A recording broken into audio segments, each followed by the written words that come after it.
I have been told in the past that I'm unable to perform my job because of my sickle cell. At that time, I found it quite defeating and quite upsetting.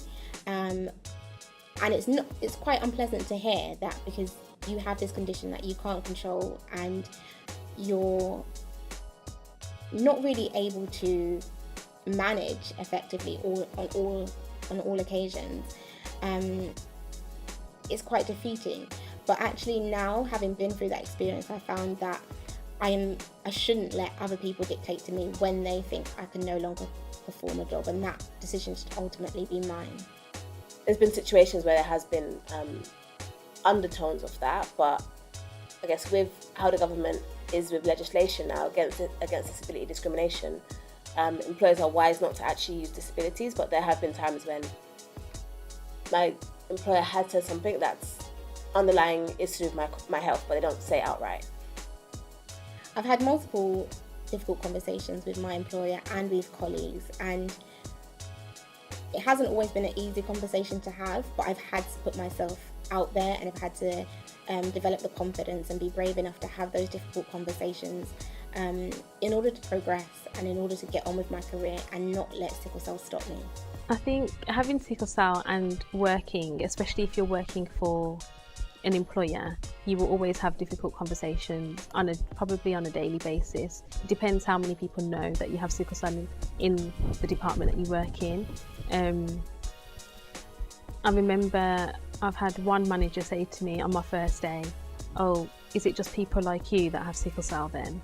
And it's kind of like, how do you even answer that question? Where do I start? Do I take it as that she's just being ignorant intentionally or unintentionally? Do I explain what sickle cell is, or do I explain the fact that what do you mean by like you people or these people? Like, it's kind of hard to know where to start. I replied back saying, well, sickle cell is this condition and it can affect anyone, but it majority affects these people. Sometimes it's just about picking your battles. Is that person in front of me that's asking me that question, do they actually want to know about sickle cell? Do they actually want to know about me and why I'm wearing an extra layer? Or are they just making a comment? If they're just making a comment, then I'm not going to waste my time and explain to them what sickle cell is and what it is I go through, because it doesn't come across that they want to know that.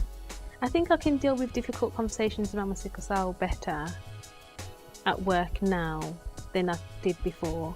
When I first started the role as a financial administrator, I had to have that conversation about my sickle cell and how it affects me and the role, and how they could support me.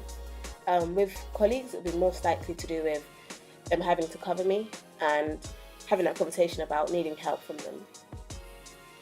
I find that I'm not that open with colleagues about sickle cell, and I'm still not at the point where I'm confident enough to embrace those conversations, and I prefer to only tell people that need to know. So the relevant manager or the relevant supervisor. Outside of that, I'm still not ready to have those conversations, and I think that will come with time as I develop in confidence and as I progress in my career. I hope that one day I will be able to have those conversations more openly.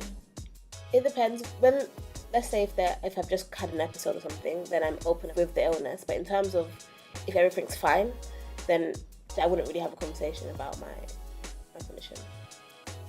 I would say that I am quite open about my sickle cell at work. I wouldn't say I'm overly open. I make sure that the people that need to know. So I make sure that my manager knows, and I make sure the senior manager in the department knows. And I also make sure that I always put it in my application form, and I put it anytime I start a new job. You have to do like your healthcare questionnaire, like if you've had your jabs or things like that. So we always put on there that I have sickle cell, so people, I guess, that in recruitment might know, and occupational health, I would make sure that they always know as well. When it comes to my other colleagues, other pharmacists and pharmacy technicians that I work with on a daily basis, that just comes with time, and that just comes with, it depends on the relationship that I build up with those people. On occasion, sickle cell has created a friction between me and my colleagues, and I felt somewhat at a disadvantage for having sickle cell. And in those situations, I really had to kind of learn how sickle cell can work in my favour. Having a condition and having a lifelong disability teaches you skills that you wouldn't have otherwise. The feeling of resilience, the ability to work through challenges and overcome challenges. A lot of confidence has come from my sickle cell. So in instances where there's been friction, I've really been able to rely on those skills and those qualities to push through. I would be absolutely boiling if anyone told me that I couldn't do my job because I've got sickle cell. And I don't know if I could recover from that. I'm lucky that hasn't happened.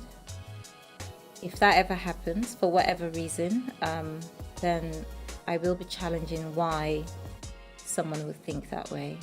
If someone told me that I couldn't do my job because of sickle cell, I'd laugh initially, and then I'd ask them why they think that, and then I'd tell them, well, they're wrong because I'm doing it, and people with sickle cell can do anything. There were times when I did think, oh, I can't be a pharmacist because I've got sickle cell. There were times that I did think that, and even when I had to fill out my registration forms and there's a question on there like, is there any health reasons why you can't perform your job? When I was answering that, it's a yes or no. I was kind of like, oh, does sickle cell count? But then I was like, well, no, it doesn't, because you can be well with sickle cell, you can live with sickle cell, you can have a life, you can do everything that a healthy person without sickle cell or a long-term condition does. So, yeah, I just kind of think that they were being a bit silly. If I was told that I couldn't do my job because of my sickle cell, thankfully now I'm confident enough to know that no one else can make that decision other than me. I know when my pain is too much, and I know what I can handle in and outside of the workplace, and I think that decision should always be mine. My reaction, I think it would be to understand their logic, understand where they're coming from, and then build some sort of response with that, because when you're not aware of a condition or you're not aware of something, then the way in which it's done is deemed to be right. But that's not necessarily the case, where you can, if you understand their logic, then you're able to sort of tell them, okay, so then how can I, change what's being done for me to accommodate you in your organisation? So that would be my approach, very logical as opposed to emotive. No, if I didn't have sickle cell, I don't think I'd be as good a pharmacist as I am now. And that's just because sickle cell is what makes me different to every other pharmacist that's out there. So it's what allows me to connect with my patients, and it's what allows me to really understand what it's like to have to take medication and to have to really deal with a condition or something going on in your life that you didn't expect. So having sickle cell has made me a better pharmacist. I would like to say I could, but that being said, sickle cell has, taught me a lot of things, from my problem solving to my ability to think outside the box. So I think those are assets I bring to my role, and without sickle cell I wouldn't have those assets. So I would say no. I wouldn't change my career path if I didn't have sickle cell. No, I think I picked a very challenging one for my condition. I don't think it gets any challenging than this, so no.